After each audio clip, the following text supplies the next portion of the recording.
Welcome to Free Thought Matters, a talk show devoted to those of us who are devout, only about atheism, free thought, skepticism, and keeping religion out of our government. I'm Annie Laurie Gaylor. And I'm Dan Barker.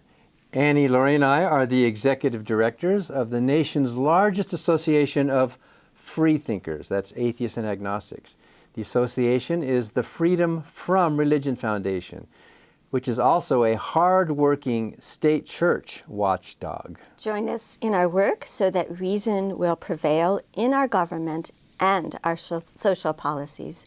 We'd be pleased to send you a complimentary introductory membership, which includes several issues of our newspaper, Free Thought Today. Sign up at FFRF.org. Today, we're delighted to have in studio with us the eminent scholar and author, Ibn Warraq. Ibn Warraq has written many books about Islam. Ibn Warraq, who was raised Muslim and is now an atheist and agnostic, is the founder of the Institute for the Secularization of Islamic Society. And he's the author of the classic 1995 book, Why I Am Not a Muslim. His pioneering works include The Origins of the Quran, The Quest for the Historical Muhammad, What the Quran Really Says, Leaving Islam, Apostates Speak Out, Virgins, What Virgins, and other essays, The Origins of the Quran, Which Quran, Christmas in the Quran, The Islam in Islamic Terrorism, and if that's not enough books, his upcoming book is called The Mysterious Treatise of the Three Impostors, Moses, Christ, and Muhammad. Part one of that book is called Atheism and Free Thought in the Islamic World. And there's even more. He's also working on a book called The Allah Delusion, Why Millions Are Leaving Islam. Ibn Warraq, and that's his pen name, has degrees in Arabic and philosophy. So it's great to finally get to meet you in person, Ibn Warraq. Well, thank you very much for inviting me. I've known about your organization for quite a while. I've admired it for a long time. Well, thank you. And I've read probably at least half of your books, and they've been very influential, especially your groundbreaking Why I'm Not a Muslim. So before we talk about the growth of secularization and the growth of non-believers in the Islamic world, let's talk about you. You were born in India and you were raised as a devout Muslim, and then you changed your mind, right? That's right. I was born in 1946 in a city which is still in India, because at the creation of Pakistan in 1947, a year after my birth, my family being Muslim, we moved to newly created Pakistan. So I grew up until the age of 9 in Karachi, the then capital of Pakistan. And then I was sent to boarding schools in England at the age of 9. And was your family devout? Well, my grandmother was. My mother died when I was very young. I never knew her. And one of my earliest memories is of going to Quranic school. But my father was, in fact, I'm pretty sure he was an atheist. But he went through the motions of occasionally on Fridays he would go to the mosque and so on. But his heart was not in it. There were one or two incidents which convinced me that he was an atheist. And what made you become an atheist, and when did you decide you weren't going to be part of religion? Well, there was no epiphanic moment. It was a gradual process. I think once I was sent to England, I did not have any religion forced onto me. And I think it was just a question of slowly imbibing values around me, rationalism, free thought. Somehow I kind of absorbed those as I went along. And by the age of 15 or so, I think I was a non-believer. But it wasn't clear in my head. It wasn't precise. It wasn't anything concrete. This came about after the Rushdie affair. It was then that I realized that I had really acquired secular values and that these were threatened by the Islamic regime in Iran. In your book, Why I'm Not a Muslim, you talk about the problems with the text, with the holy texts that you were raised with, and also with the general philosophical problems of the lack of evidence and the lack of good arguments in that. So what do you think is the biggest reason? Was it reading the Quran, or was it just thinking about philosophy that confirmed? Well, reading the Quran is enough to make anybody an atheist, I think, if you read it carefully. Well, some of us say that about the Bible, right, as well. If you read it's full of such preposterous nonsense, and it's full of violence. It's irrationalities and so on that no sane person would accept it. Well, when your book came out, that it was a big deal. Why I'm not a Muslim, and did you run into security and safety issues? Like Salman Rushdie. No, oddly enough, no. We were fearful, both Prometheus Books and I were occasionally fearful when I gave a talk in public. There was an occasion at the Center for Inquiry, Amherst, up in upstate New York. Dr. Paul Kurtz organized a meeting where I was going to talk about my book, Why I'm Not a Muslim. And there were a number of Muslim students from the University of Buffalo in the audience. And halfway through my talk, one of them had something rolled up. And he suddenly got up and went out. And we had security people. But in fact, this was a devout Muslim student with a prayer rug. He was just unrolling and about to pray. Now, if you were talking to that devout student today about, he didn't want to listen to you, but what would you tell him and other Muslims, for example, in the United States, about why they should leave the Muslim religion? Well, I don't think you can persuade them by quickly explaining anything to them. I think you would have to, it would be a long process of reasoning, of showing the contradictions and showing them the violence, showing them the shaky foundations of the historical religions, the three monotheistic religions, that tend to depend a lot on historical facts. And these facts are, in fact, incredibly shaky. But if you show them that, then you're beginning the process of creating an agnostic. Yes. I think you have a great advantage because not only were you raised Muslim, but I do some debates with Muslim Islamic scholars sometimes, and they always tell me, well, Dan, you're reading the Quran in the English. Well, you read it in the Arabic. You're actually reading the actual original Quran, or supposedly what was the actual. So that gives you some more weight, I think, in your arguments. Yes, in fact, it's rather a nonsensical argument that you have to read it in the Arabic, because 99% of all Muslims do not know classical Arabic. Even the man in the street in Cairo does not know classical Arabic. So even he or she has to read it in some sort of translation. True for the Bible as well. We hear the same argument about the Bible. Yes, indeed. I mean, it's just such nonsense about and it's not, incidentally, it's not even classical Arabic. It's a kind of pre-classical Arabic, which, as my friend Dr. Puin put it, 20% of the Quran makes no sense whatsoever. It's just the grammatical anomalies, there are illogicalities, there are cuts in the argument. The text is obviously a mixed bag of all sorts of different... But at least you can say that, because you can see it in the Arabic, where I can't do that. I have to rely on a translation, so that gives you some... So moving on from there, and I would encourage viewers to actually read your book, because it lays it all out in great detail. You do say that today free thought, atheism, agnosticism, secularism seems to be increasing, especially among young people in the Islamic world. Is that true?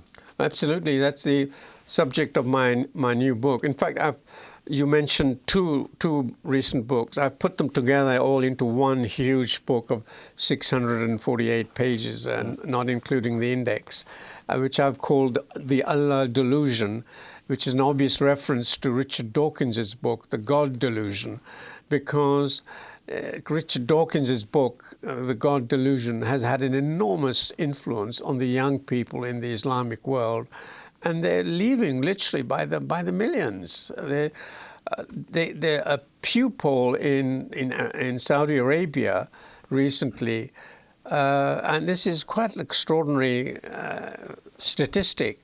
Up to 5% confessed to an infidel pollster that they were not believers. So the real number must be even greater.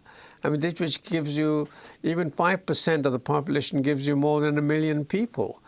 I suspect the real figure is even 10%. So.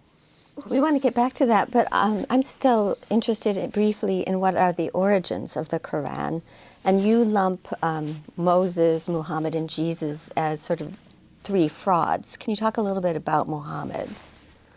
Well, our knowledge of Muhammad, the so-called prophet, is based on incredibly late texts. We don't have anything contemporaneous with putative events which took place in the 7th century.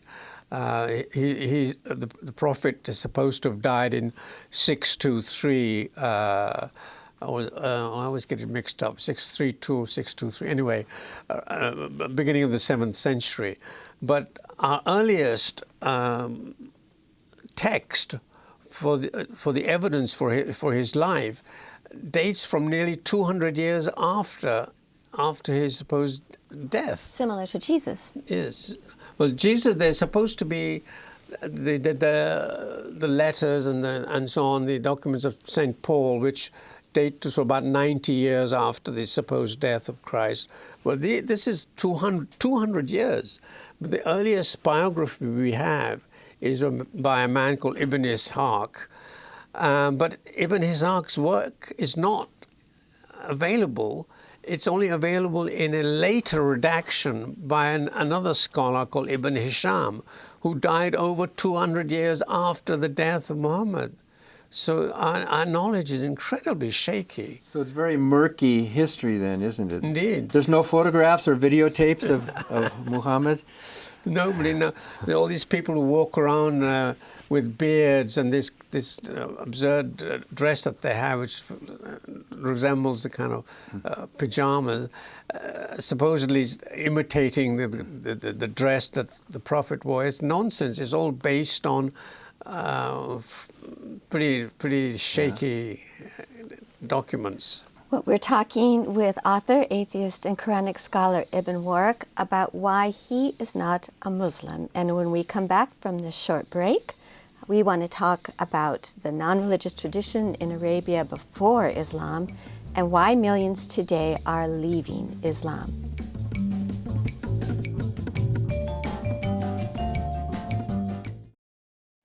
Hi, I'm Ron Reagan, an unabashed atheist, and I'm alarmed by the intrusions of religion into our secular government. That's why I'm asking you to support the Freedom from Religion Foundation, the nation's largest and most effective association of atheists and agnostics, working to keep state and church separate, just like our founding fathers intended. Please support the Freedom from Religion Foundation. Ron Reagan, lifelong atheist, not afraid of burning in hell.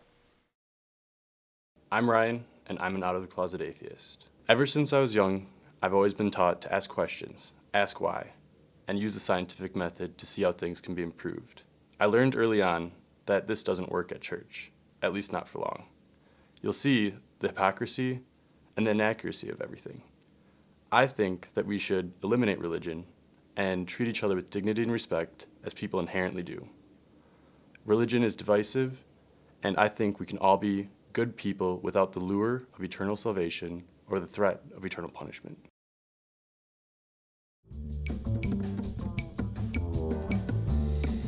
And we're back with Free Thought Matters and with our guest, ex-Muslim, scholar, and author, Ibn Warraq. So, Ibn Warraq, you're writing a major new book about why Islamic societies are dying and the rise of non-believers in the Muslim world. We talked about that a little bit. Do you want to talk a little bit more about why is that? The second part, or the third part of my book, the new book, which I've called The Allah Delusion, talks about the modern phenomenon of young people leaving Islam by the thousands. It's just, there's no one particular reason why they're leaving. It has a lot to do with the violence which is perpetrated in the name of Islam. It's a lot to do with the backwardness of the Islamic societies, and also to do with the growing interest in science in the Islamic world. The young people are quite well versed in theory of evolution, of cosmology, the works of Stephen Hawking and Carl Sagan and so on. So, but they have drawn a lot of strength from the works of Richard Dawkins, hence my allusion to his book. Dawkins is, there are literally hundreds of Facebook groups which have been created by ex-Muslims in the Islamic world, and almost all of them quote passages from Richard Dawkins's books. Other people who, the usual suspects turn up on their pages: Bertrand Russell, Sam Harris, oddly enough, George Carlin, Ricky Gervais, and so on. So what are all these devout Muslims doing, reading all these secular Westerners? Exactly. They're very articulate. They're well versed in modern scientific theories. They're able to marshal the evidence. They're not just some illiterates. They really know. They know the arguments. They know the arguments for and against. So it's not just the criticism of religion, which is important, but it's also the positive promotion of reason and science. And you told me yesterday that Richard Dawkins has offered to help you, maybe write a foreword or a blurb with this book, because it parallels his book. Indeed. I was very pleased. It was just happened 3 days ago.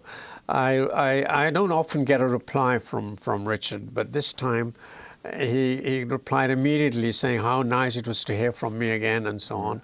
And he said, I will definitely have a look at your book and possibly write a foreword or at least a blurb.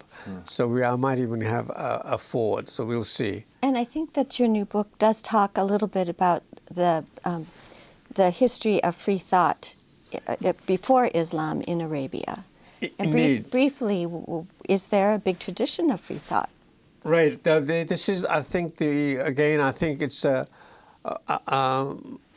no book has been devoted to just free thought in the Islamic world, and I have discovered quite a lot. Before the rise of Islam, there were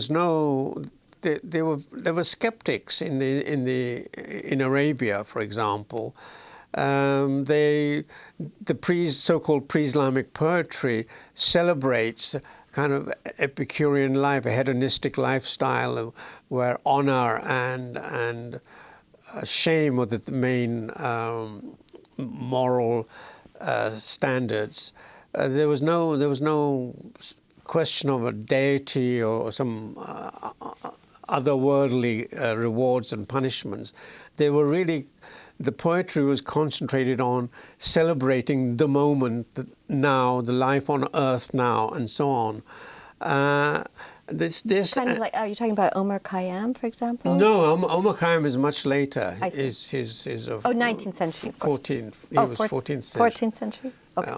This is, I'm talking about 7th century Arabia, before, or 6th century, before the rise of Islam. And this is the only evidence we really have is a so-called pre-Islamic poetry, which is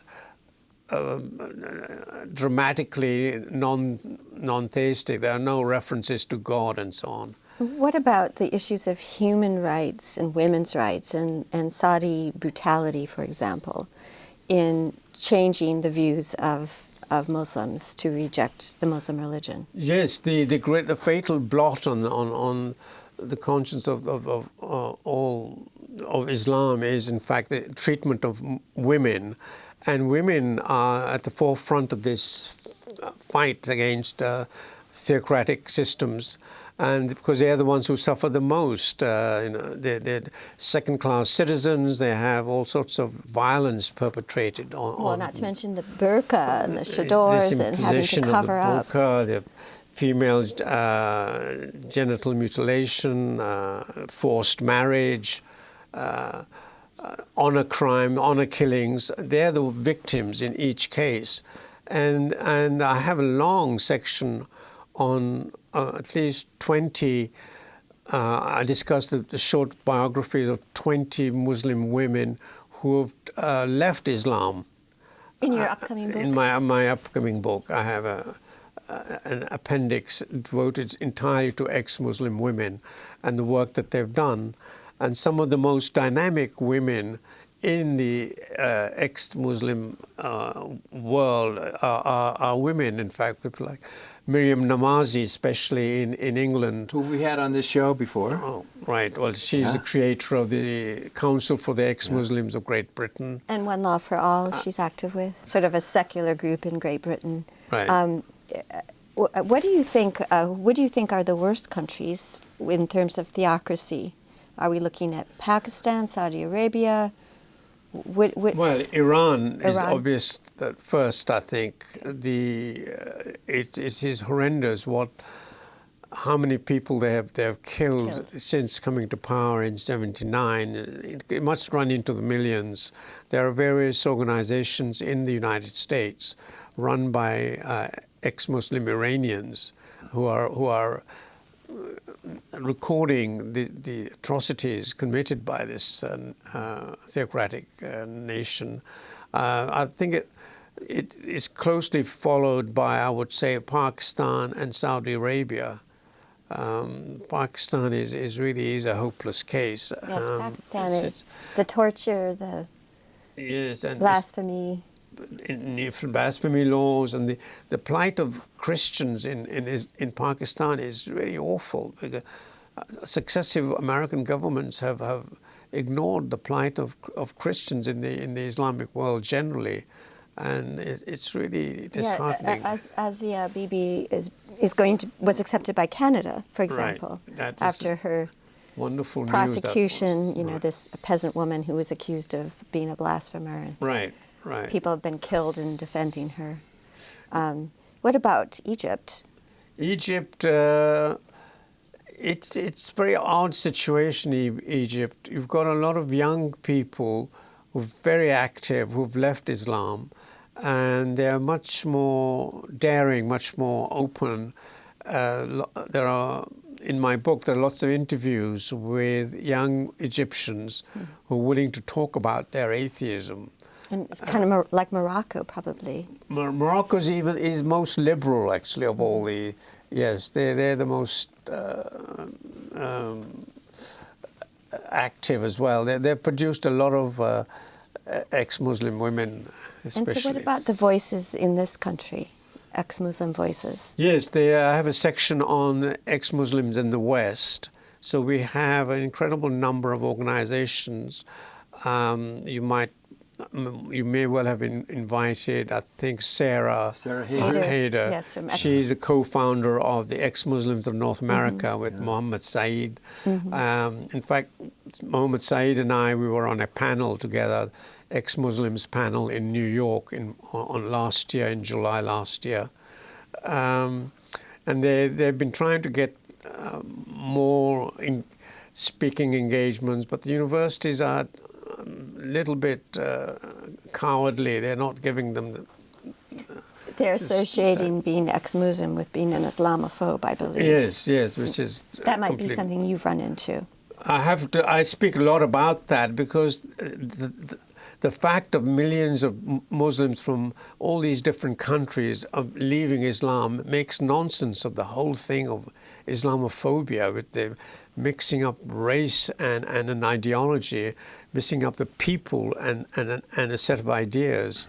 It makes no sense. We're criticizing a set of ideas. We're not criticizing individual Muslims. That's right. Well, you have the same thing with Christianity. You're labeled anti-Catholic, as if there was something wrong with that when you're criticizing the views.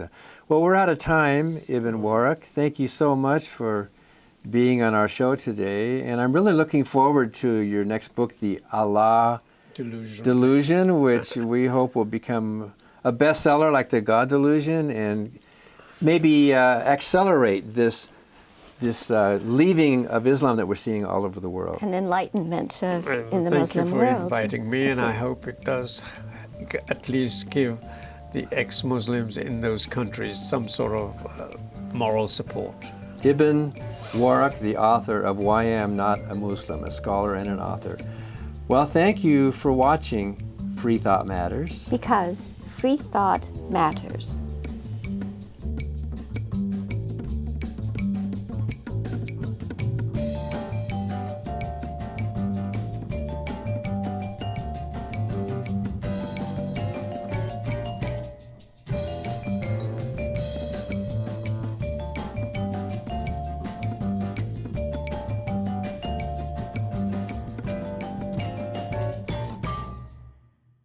Hi, I'm Steve Pinker. In my book, Enlightenment Now, I show that the world has become a better place as reason has been overcoming superstition and tribalism. But the values of the Enlightenment are under attack. That's why I'm a proud member of the Freedom from Religion Foundation, the nation's largest association of free thinkers working to keep state and church separate. Please join me in supporting the Freedom from Religion Foundation to ensure that our government is driven not by religion, but by reason.